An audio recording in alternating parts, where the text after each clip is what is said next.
Bonjour, cette petite conférence d'une dizaine de minutes a pour objectif de vous expliquer comment fonctionnent les comparatifs en anglais. Alors c'est très important en anglais médical puisqu'il n'est pas rare que dans les études scientifiques on compare plusieurs interventions. En fonction de la longueur d'un adjectif en anglais, on n'aura pas les mêmes règles qui vont s'appliquer, donc je vous explique. Pour les adjectifs courts, c'est-à-dire ceux qui font une syllabe comme high, vous allez placer un suffixe ER pour le comparatif à la fin de votre adjectif. Ça va vous donner higher pour plus haut. Pour former un superlatif, vous allez utiliser le suffixe EST ou ST que vous allez placer à la fin de l'adjectif sans oublier d'ajouter l'article défini devant l'adjectif et ça va vous donner the highest, le plus haut. Si votre adjectif est long, c'est-à-dire s'il fait plus de 3 syllabes et plus, vous allez placer more devant l'adjectif. Ça va vous donner pour un adjectif comme effective, more effective, plus efficace. Et pour former un superlatif, vous allez placer the most devant l'adjectif. Ça va vous donner the most effective, le plus efficace. Pour les adjectifs de 2 syllabes, souvent vous aurez le choix. Soit vous considérez que l'adjectif est court et à ce moment-là, vous appliquerez la règle de l'adjectif court, c'est-à-dire le suffixe ER pour le comparatif et EST pour le superlatif. Donc ça va vous donner commoner pour le comparatif et the commonest pour le superlatif. Soit vous considérez que l'adjectif est long et à ce moment-là, vous mettrez more, ça vous donnera more common pour le comparatif et the most common pour le superlatif. Alors en anglais, il y a un certain nombre d'adjectifs qui ont des formes un petit peu particulières au comparatif et au superlatif. Ils sont en nombre limité, je vous les donne. Vous avez much qui vous donne more pour le comparatif et the most pour le superlatif. Vous avez bad qui donne worse pour le comparatif et the worst pour le superlatif. Vous avez good qui donne better pour le comparatif et the best pour le superlatif. Little vous donne less au comparatif et the least, le moindre, pour le superlatif. Vous avez far qui vous donne 2 formes au comparatif, farther et further. La différence est la suivante. Farther, c'est quelque chose qui est plus loin physiquement, géographiquement, alors que further, c'est quelque chose qui est plus loin, mais d'un point de vue abstrait. Par exemple, si vous demandez des tests supplémentaires, vous allez demander des further tests. Et pour la forme superlative, eh bien, même chose, vous avez 2 formes différentes, the farthest et the furthest, avec la même différence, bien entendu. Et enfin, vous avez old qui donne older. Et elder, lui aussi, a 2 formes au comparatif. Alors, elder, vous allez l'utiliser uniquement au sein d'une famille. Et même chose pour le superlatif, the oldest et the eldest, sachant the eldest, évidemment, vous allez l'utiliser au sein de famille aussi. Alors, également, résultat de nombre, combien d'en comptez-vous? Alors, lorsque vous comparez 2 éléments et que vous exprimez plus de 2, à ce moment-là, en anglais, à la place du superlatif, vous allez utiliser la forme comparative et ça va vous donner the more effective, le plus efficace, donc entendu le plus efficace des deux.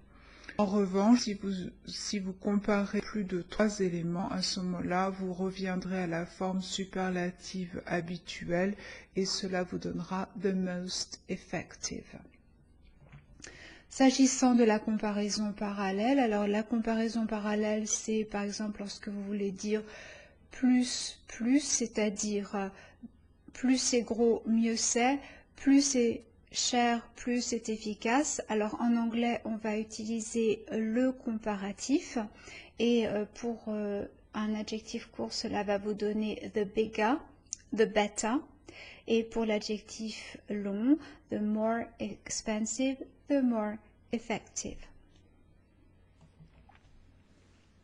Vous avez également la question de la comparaison d'égalité, aussi que, aussi bien que, et bien à ce moment-là, vous allez utiliser as, vous allez former en quelque sorte un sandwich, vous allez mettre l'adjectif au milieu de 2 as sans le modifier, cela va vous donner as good as, aussi bien que.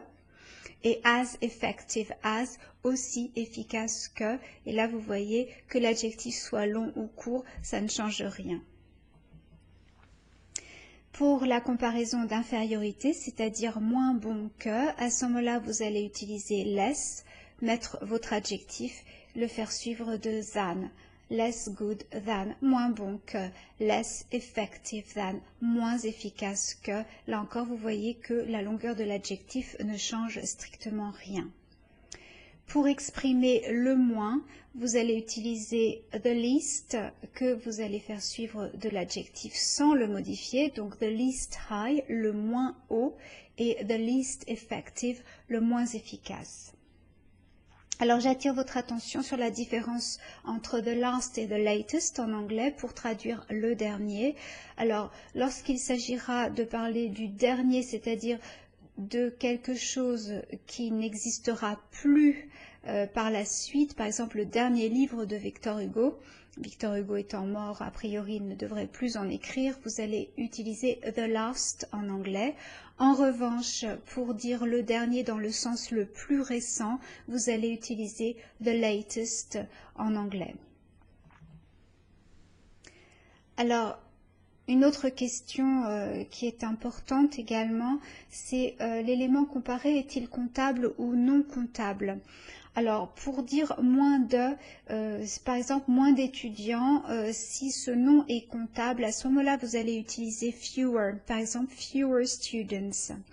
Si à l'inverse, le nom est non comptable, c'est-à-dire vous ne pouvez pas le compter, par exemple, l'espace, à ce moment-là, vous utiliserez less space, moins d'espace. Alors, pour la comparaison chiffrée, par exemple, il y avait 3 fois plus d'étudiants que. La structure est la suivante en anglais. Vous mettez donc votre chiffre suivi de times, puis de as, que vous allez placer devant le quantifieur et vous fermerez de nouveau avec un as. Voilà ce que ça vous donne concrètement. There were 3 times as many students as. Donc je traduis, il y avait 3 fois plus d'étudiants que. Là, c'est pour un nom qui est comptable. Si votre nom est non comptable, c'est-à-dire indénombrable, à ce moment-là, le quantifieur ne sera pas many mais much. There was 3 times as much space as. Donc, la structure reste la même. Ce que vous modifiez, c'est simplement le quantifieur. Many pour un nom qui est comptable, c'est-à-dire dénombrable, et much pour un nom qui est non comptable, c'est-à-dire indénombrable. Alors, petite parenthèse, je vous rappelle qu'en anglais, une fois se dit once, 2 fois se dit twice et 3 fois se dit 3 times, etc. C'est-à-dire qu'en fait, vous avez 2 anomalies, si je puis dire, pour une fois, 2 fois, mais à partir de 3 fois, vous avez une structure tout à fait classique.